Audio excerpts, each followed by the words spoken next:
Para entendermos os principais conceitos da engenharia de fundações, inclusive para realizarmos o dimensionamento de fundações, sejam elas rasas ou profundas, é de suma importância que tenhamos pelo menos um conhecimento básico de mecânica dos solos. E por isso, nós vamos começar hoje falando sobre origem e formação dos solos. Para começarmos a entender um pouco mais sobre a mecânica dos solos, não vamos nos aprofundar muito, vamos falar o princípio básico para que você conheça e saiba dimensionar fundações, sabendo o que você está fazendo, sabendo aonde você está apoiando a sua fundação. Então, fique comigo até o final desse vídeo, que você vai entender mais sobre a origem e natureza dos solos, para conseguir entender melhor os conceitos básicos da engenharia de fundações. Meu nome é Igor Gonçalves, sou engenheiro civil e hoje eu vou te mostrar o processo básico de origem e formação dos solos. Então já deixa o seu like nesse vídeo se esse conteúdo faz sentido para você, inscreva-se aqui no canal também, preste muita atenção, pegue papel e caneta e vamos lá.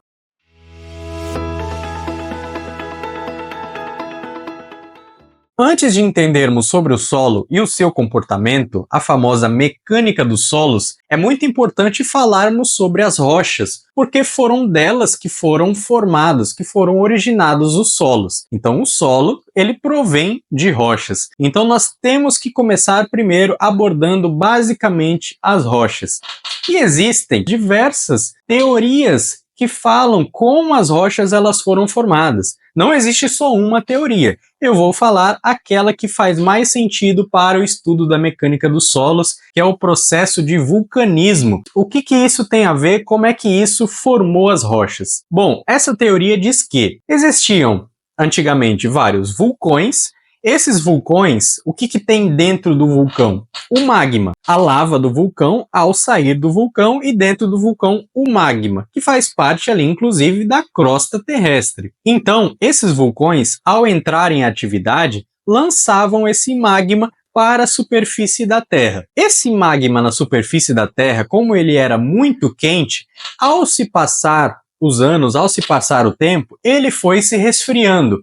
E esse processo de resfriamento do magma dava origem às rochas, porque aquele material ele ganhava muita resistência com o passar do tempo e se transformava em algo bem sólido, as famosas rochas magmáticas, as que provêm do magma do vulcão. Então, essa teoria é a principal teoria aí da mecânica dos solos, onde se disse como se formou as rochas, através das atividades vulcânicas, através do magma do vulcão, que se solidificava, que ganhava resistência ao longo do tempo e formava a chamada rocha do magma, ou rocha magmática. A rocha magmática também é chamada de rocha ígnea, e podemos citar alguns exemplos de rochas magmáticas que existem e que nós utilizamos hoje na construção civil. É o caso, por exemplo, dos basaltos, dos gabros, do diabásios.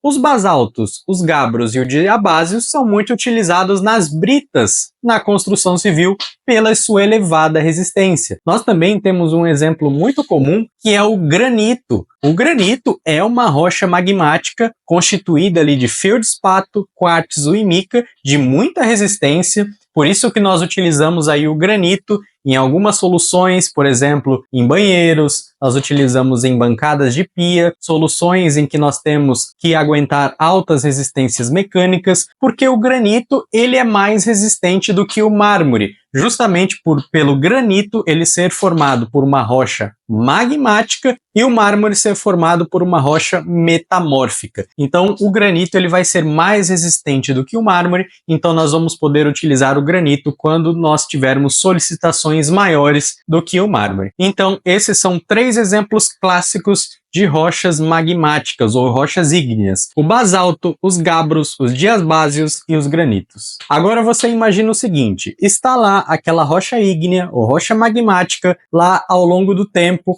durante muito período de tempo, exposta às intempéries e expostas ao intemperismo, ou seja, ao sol, à chuva, ao frio, ao calor, ao vento, ao gelo, ao degelo. Então essa rocha ela sofre esse intemperismo, que também é chamado de intemperismo químico ou intemperismo físico. Existem as diferenças, mas o que importa para a gente aqui é saber que essa rocha ela sofreu essas ações intempéricas do clima. Então, essas ações faziam com que as rochas elas se sedimentavam, elas começavam a enfraquecer e a virar sedimentos. E aí, com isso, nós temos a formação da segunda rocha, que é a rocha sedimentar. A rocha sedimentar nada mais é do que a transformação de uma rocha em sedimentos menores. Tanto as rochas magmáticas, as rochas ígneas, mas também as metamórficas que nós vamos falar daqui a pouco. Então, as rochas sedimentares, elas são sedimentos através do intemperismo químico e físico das rochas-mãe. Por exemplo, neste caso, como eu comentei, das rochas magmáticas. Através dessa lixiviação, o que é a lixiviação? É o carreamento da água, é a água passando por meio desses minerais rochosos e, com isso, com o intemperismo, formando outro material, carreando outros materiais, formando as rochas sedimentares. Como exemplos de rochas sedimentares, nós temos ali a principal formação da mecânica dos solos e que nós vamos falar muito daqui em diante, né, nos próximos vídeos, que são as areias, os siltes e as argilas, que são os principais solos aí de importância para a engenharia de fundações. Mas antes de ser areia, antes de ser silt, antes de ser argila, esses solos eles foram rochas. A areia era um arenito, que é uma rocha sedimentar, o silt era um siltito, que é uma rocha sedimentar, e a argila era um argilito, que era uma rocha sedimentar. Então, todas essas rochas sedimentares foram criadas a partir do intemperismo químico e físico de outra rocha. E a terceira classificação de rochas são as rochas metamórficas. O que seria uma rocha metamórfica? O que seria metamorfose? Não é algo que muda suas características conforme o passar do tempo? A rocha metamórfica é a mesma coisa. É uma rocha que antes era uma, só que conforme o tempo, inclusive ao intemperismo, inclusive a condições adversas, dentre outras condições, essa rocha passou a ter outras características. Por isso que ela é uma rocha metamórfica. Então a rocha metamórfica, ela advém muito da rocha magmática, sim, mas também pode vir da rocha sedimentar. Nada mais é do que uma rocha que se transformou em outra devido a mudanças de características físico-químicas.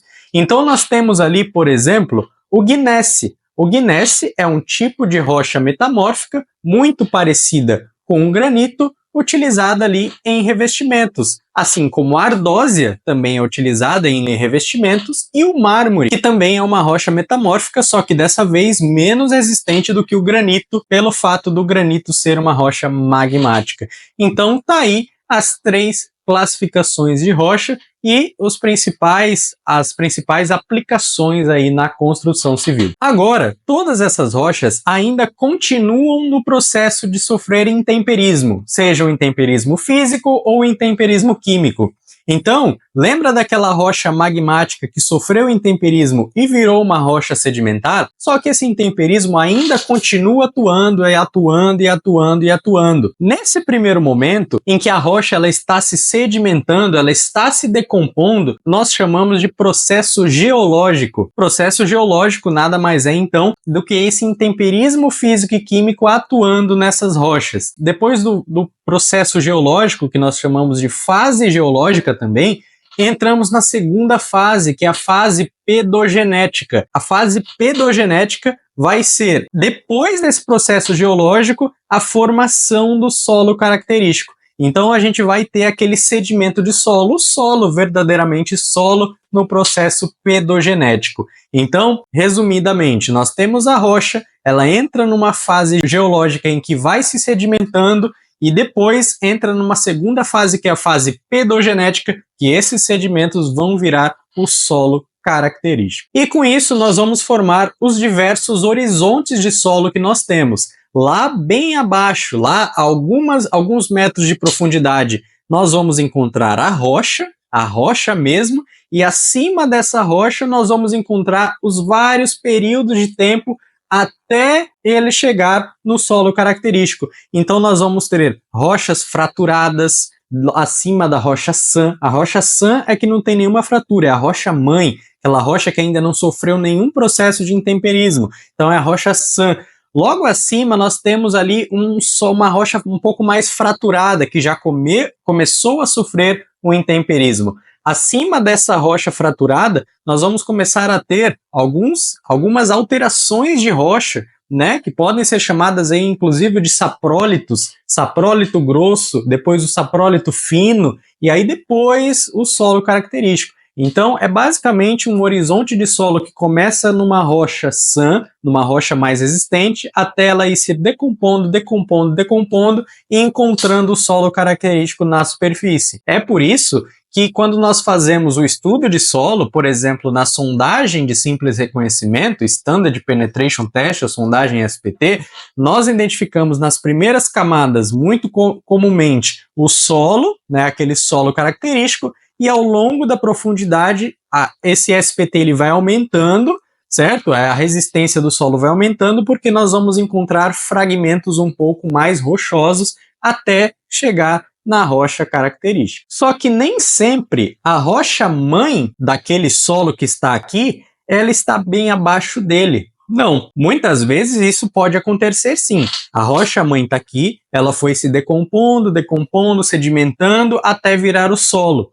E se o solo que está aqui e a rocha mãe está logo abaixo dele, nós falamos que esse solo aqui é o solo residual, né? O solo, ele está ali porque ele nasceu dali. Esse é o solo residual. Mas nós também temos os solos transportados.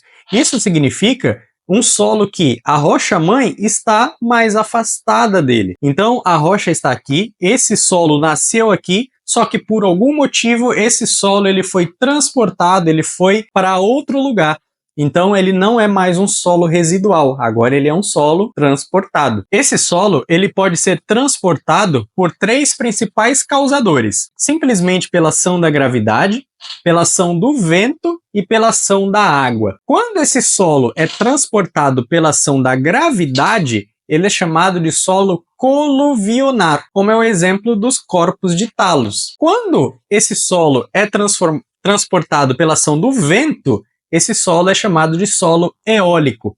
E quando esse solo é transportado pela ação da água, esse solo é chamado de solo aluvionar ou aluvião. Então é isso. A partir disso, conseguimos identificar ali a origem e formação e natureza também dos solos, para agora conseguirmos entender um pouco mais sobre a mecânica dos solos. Bom, espero que você tenha gostado do conteúdo de hoje e aprendido um pouco mais aí sobre a origem, natureza e formação dos solos. Então, se esse conteúdo fez sentido para você e te ajudou de alguma forma, peço que deixe o seu like aqui nesse conteúdo e se inscreva aqui no canal também e ative o sininho para receber as notificações dos próximos vídeos que estão por vir sobre engenharia de fundações. Então, muito obrigado por assistir o vídeo aqui até o final e até a próxima.